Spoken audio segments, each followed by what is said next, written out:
Okay, so I am 4 days post-op for my BBL, lipo, high-def sculpting, Renuvian procedure, and boy, am I tired. This will not be glamorous, and I do want to mention that I do have tubes in. I'm going to try to hide them as much as possible. I will not be showing like the bulbs or anything like that, but I do have tubes that you may be able to see. So if that's something that you don't want to see, I definitely recommend just skipping this video. So I want to explain everything that has happened from the moment that I went into the surgery room until now.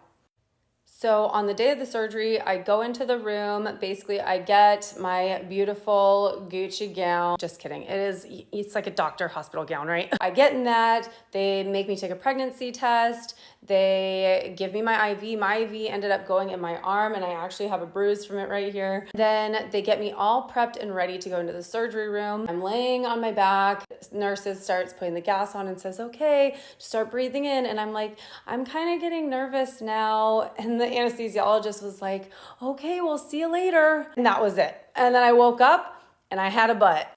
I don't remember a whole lot of leaving the facility. I know that my husband picked me up outside in the car. We put like a dog bed in the back of the car so I could lay down for the entire ride home. It was very uncomfortable, but my husband said I was very quiet, which is extremely unusual.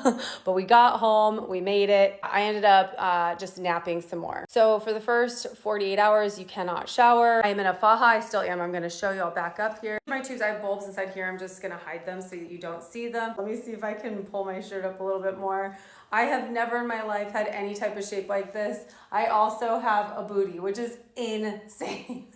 I am extremely swollen right now. 3 months, actually, I'll probably be down 40% from what it looks like right now. Like I said, for 48 hours, you just wear the faja and you just basically want to rest. I actually preferred being standing and up and about. I was up and about that day. The next day, I felt more comfortable standing up and walking around than I did laying down on my stomach. That just didn't feel as comfortable. I'm literally wearing the tubes like on my neck. It's like a sack just hanging on my neck. The tubes will come out on June 8th. So in a little bit less than a week, I'll be able to get those out, but you have to drain those constantly. You have to measure them, write the time down, how much is in each one. I have a drain my right groin as well as in the middle, like right above my butt crack. After the 48 hours, I was allowed to take a shower. I did have my husband help me because I didn't want to, there are several incision sites. I had 2 incisions, one here, 2 on each side of my groin, 1 in the middle of my back where my bra strap is, and then 1 on the top of my butt crack.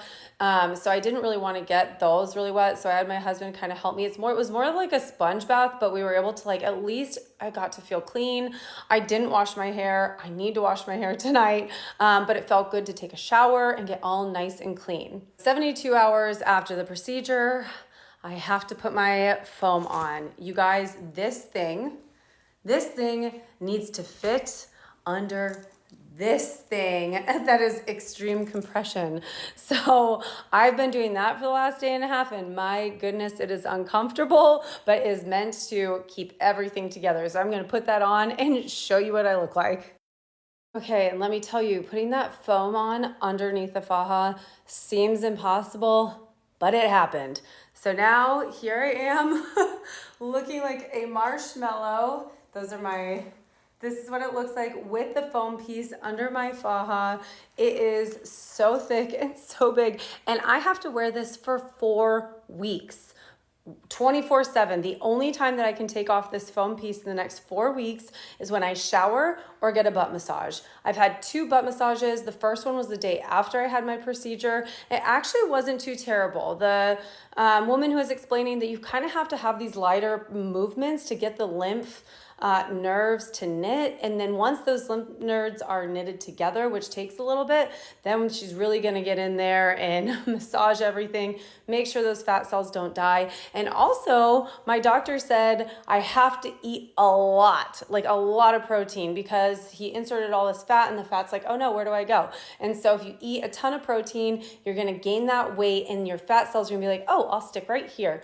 Although I think I have great fat cells. They've been stuck to me for ever. So I'm thinking that won't be such a problem. Yes, so the next 4 weeks, I'm gonna be in this marshmallow Michelin Man outfit. The doctor put a liter in each cheek. Yes, 1 liter in each cheek. That is a Diet Shasta Cola between both of my butt cheeks. I'm very happy. I am bruised from about here down to, the middle of my thighs because they also put hips on me.